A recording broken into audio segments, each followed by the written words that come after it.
Ada satu maqalah yang luar biasa. Innamas sabru as-sabru fi sabr. Innamas sabru sabrun fi sabri. Hakikat sabar, dia bersabar di dalam sabar. Hakikat sabar, dia bersabar di dalam sabar. Tapi jangan pernah doa minta sabar. Kalau kita doa minta sabar, kita siap diuji oleh Allah. Nabi tidak pernah mengajarkan kepada kita berdoa dengan doa-doa yang tidak baik. Tidak pernah Nabi ajarkan. Di antaranya doa yang tidak baik, minta sabar. Kalau minta sabar, pasti diuji dulu. Kita minta sabar berarti kita meminta ujian dari Allah. Nabi ajarkan kalau minta yang enak, kata Rasul. Iza sa'altumullahal jannata fas'aluhul firdausal a'la. Kalau mau minta surga, mintalah surga yang paling tertinggi, surga Firdaus. Nabi ajarkan juga doa, baca doa, Rabbana atina fid dunya hasanah wa fil akhirati hasanah wa qina adzabannar. Kebaikan di dunia, kebaikan di akhirat, dan dijauhkan dari api neraka. Tidak pernah Nabi ajarkan kepada umatnya doa yang tidak enak, tidak pernah. Makanya ada satu doa yang memang sudah tersebar di beberapa buku. Allahumma adkhilni jannata hisaban yasira. Ya Allah, masukkan saya ke dalam surga dengan hisab yang ringan. Nah, ini doa juga tidak baik doa ini. Kenapa? Artinya kita minta dihisab sama Allah. Walaupun hisab itu ringan, di hari kiamat tidak ada hisab yang ringan, semua hisab itu berat. Kenapa tidak minta yang enak saja? Allahumma adkhilni jannata bighairi hisab. Ada opsi kedua. Ya Allah, masukkan saya ke dalam surga tanpa hisab. Itu lebih enak. Jadi tidak semua buku kita langsung dapat doanya langsung baca, harus tanya kepada ahli ilmu. Bahaya kalau diamalkan terus-menerus, Allah ijabah, bahaya. Dan itu terjadi, saudara-saudara sekalian, terjadi. Al-Hafiz Ibnu Katsir yang lahir tahun 700 Hijriah, wafat 774 Hijriah, menceritakan dalam tafsirnya Al-Quran Al-Azim, ada seorang sahabat itu dia sakit secara tiba-tiba, seluruh dagingnya yang ada di tubuhnya habis. Hanya tersisa kulit sama tulang. Rasul sallallahu alaihi wasallam menjenguk sahabat tersebut. Nabi melihat ini penyakitnya tidak biasa. Kemudian Nabi bertanya, engkau doa apa selepas sholat 5 waktu? Nabi tanya doa, karena Nabi tahu nih, pasti kesalahannya dalam berdoa. Dia katakan, saya sering berdoa ya Rasulullah selepas sholat 5 waktu. Ya Allah, jika saya punya dosa, jangan engkau simpan di akhirat, tapi tumpahkan semua dosa itu di dunia kepada saya. Kata Nabi, doamu salah seperti itu, wahai saudaraku. Tidak ada yang sanggup menahan azab dari Allah, apalagi dosa kemudian Allah tumpahkan di dunia. Tidak ada satupun hamba yang sanggup menahannya. Tapi berdoalah, minta kepada Allah kebaikan di dunia, kebaikan di akhirat, dan dijauhkan dari api neraka. Itu sudah selesai. Jadi doa harus hati-hati. Jangan sampai kita salah baca. Kita rutinkan, tahu-taunya salah baca. Ini terjadi. Ada ibu-ibu datang ke rumah saya dengan saudaranya. Datang mengeluh setiap malam ada yang bisikin telinganya. Tidak bisa tidur. Sampai berbulan-bulan tidak bisa tidur. Mau tidur ada suara bisikan. Pertama kali saya lihat matanya, tahu nih mata orang yang kemasukan jin. Mata merah, wanita, kasihan. Saya bertanya kepada wanita tersebut, ada amalan yang biasa dibaca? Ada, Habib. Bahasa Arab. Pakai bahasa Arab, dapat dari teman. Saya bilang tidak semua bahasa Arab isinya baik, doa. Ada juga mantra bahasa Arab. Mantra bahasa Arab ada.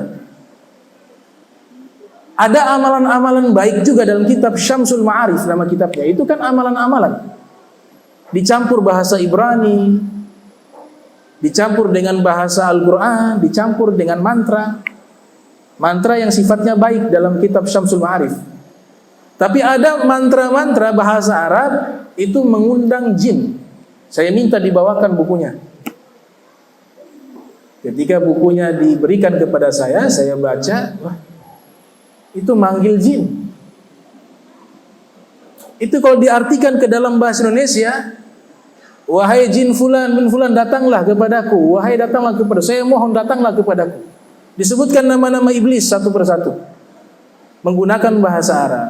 Kenapa kesalahan ini terjadi? Karena pertama gak paham bahasa Arab. Gak paham bahasa Arab. Makanya anak-anak yang masih kecil, ibu-ibu masukkan ke pesantren atau cari tempat kursus bahasa Arab agar anak-anak paham bahasa Arab. Bahasa Inggris nomor 2, bahasa Arab nomor 1. Bahasa Arab dulu dikuasai, baru bahasa Inggris. Mempelajari bahasa asing itu hukumnya dianjurkan dalam agama. Tidak dilarang, bahkan Nabi menganjurkan. Karena ada sahabat namanya Zaid bin Thabit, diceritakan dalam kitab Syiarul A'lamin Nubala, karya Imam Zahabi yang lahir 673 Hijriah, wafat 748 Hijriah. Nabi perintahkan Zaid bin Thabit yang waktu itu masih muda, usia sekitar belasan tahun, untuk belajar bahasa Ibrani, bahasa Suryani. Itu kan bahasa asing, Nabi perintahkan belajar. Dalam waktu 15 hari beliau bisa tuh. Insya Allah kita bisa bahasa Inggris, bahasa Arab 15 hari, insya Allah bisa.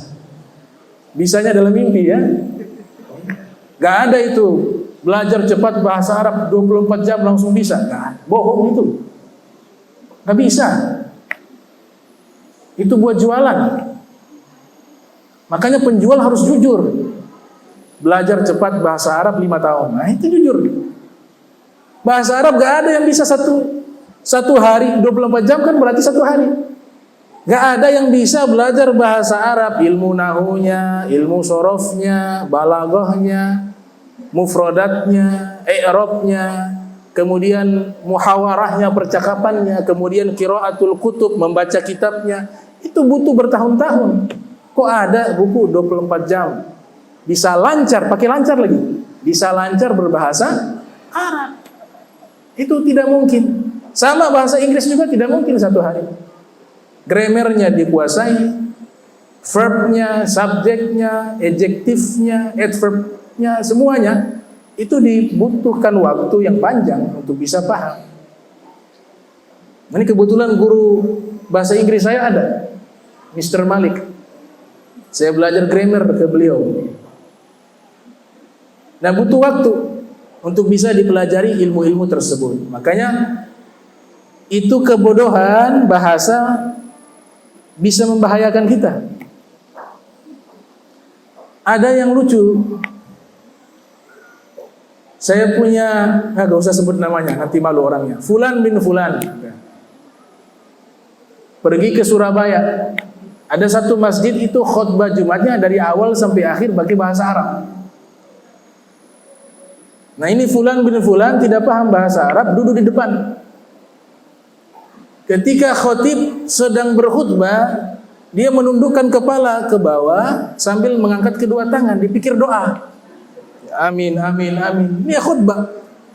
Akhirnya dia tidak sadar, lama juga nih doa. Dia lihat ternyata tidak ada seorang pun yang mengangkat kedua tangan. Ada bapak-bapak mengatakan, wahai pemuda, itu tadi bukan doa, itu khutbah. Jadi dipikir itu adalah doa. Kalau bisa bahasa Arab membantu kita juga melaksanakan sunnah Nabi dalam doa. Ada sunnah Nabi dalam doa yang harus kita bisa bahasa Arab baru bisa melakukan sunnah itu. Apa itu? Ini mazhab Syafi'i mensunnahkan. Makanya ajib kalau ada yang mengatakan itu bid'ah atau tidak ada dasar, berarti dia belum memahami itu mazhab Syafi'i dengan utuh atau hadis Nabi Muhammad SAW. Jadi kalau doa minta rahmat, tangan kita dibentangkan seperti ini menghadap ke langit. Doa tidak ada meletakkan di bawah. Itu tidak ada karena sunnah doa raf'ul yadain, mengangkat kedua tangan. Kalau begini gak angkat, itu gak disunnahkan. Jadi tidak ada doa di atas ini, tidak ada. Atas paha tidak ada. Harus ada angkat. Angkatnya seukuran bagaimana, wahai Habib? Bebas, yang penting angkat. Bisa begini, bisa ke atas, bisa sejajar, bisa digabungkan, gak ada masalah. Yang penting raf'ul yadain. Ketika minta rahmat, ya kita menghadapkan begini. Imam Ibnu Hajar Asqalani dalam kitab Fathul Bari yang lahir tahun 773 Hijriah, wafat 852 Hijriah mengatakan, kenapa ketika doa tangan kita dihadapkan ke langit?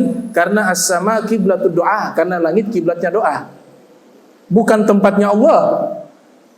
Akidah Asy'ari membantah pemahaman Mujassimah, orang yang sesat di dalam mensifati Allah layaknya makhluk, menyatakan Allah di langit.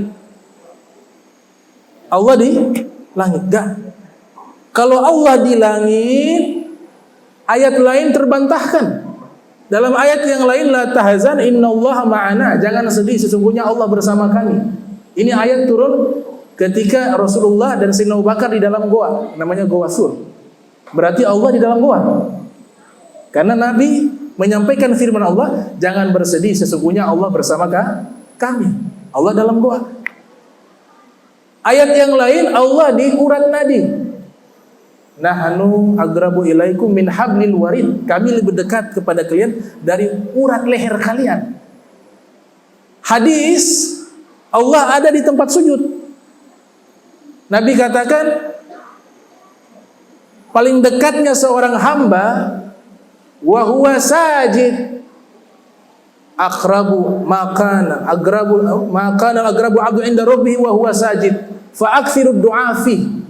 Rasul mengatakan paling dekatnya seorang hamba dengan Allah tatkala dia sujud, maka perbanyaklah sujud, doa di dalam sujud.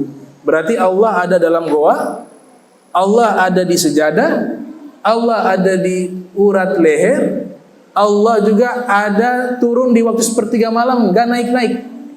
Hadis mengatakan yanzilullah, Allah turun dari langit bumi sepertiga malam ke dunia. Tidak naik-naik karena sepertiga malam di setiap waktu itu berbeda, setiap tempat berbeda.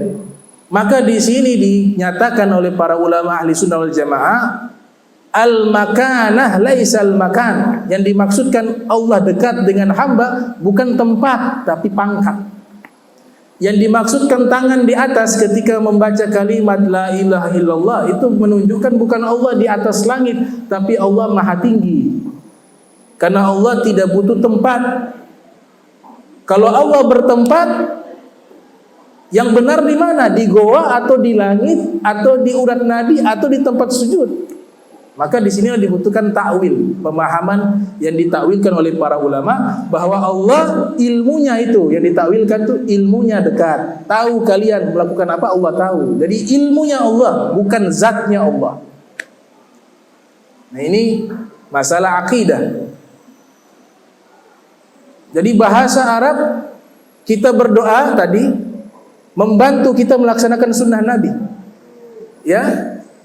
Ketika ada doa yang sifatnya menghindar bala, azab, musibah, tangannya dibalikkan.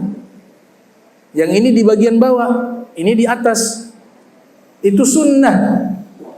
Sunnah. Akan tetapi dilakukan di luar sholat. Di saat kunut dalam sholat tidak disunnahkan itu. Hanya di luar sholat. Dari mana dia bisa amalkan ini? Pengetahuan bahasa Arab. Cuma biasanya ada yang tidak paham bahasa Arab, insya Allah ini masih bisa dilaksanakan. Kan dengar nar, sudah nar. Ya. Atau azab, atau fitnah, atau musibah. Ini kan biasa sudah terhafal di memori orang. Oh sudah. Gitu. Tapi kalau doanya panjang lebar, nah itu susah itu. Ini begini atau begini. Nah, rahmat begini, azab begini. Tahunya dari mana? Bahasa Arab. Bahasa Arab juga membantu kita memahami bacaan Al-Quran. Itu yang paling penting. Membantu khusyuk. Kita sholat, baca ayat, tahu artinya. Oh ini tentang azab, kita rasa. Ya, makanya Rasul ketika ayat-ayat azab minta perlindungan. Ada ayat-ayat yang menginformasikan rahmat, Nabi meminta dalam sholat. Membantu khusyuk, tahu arti.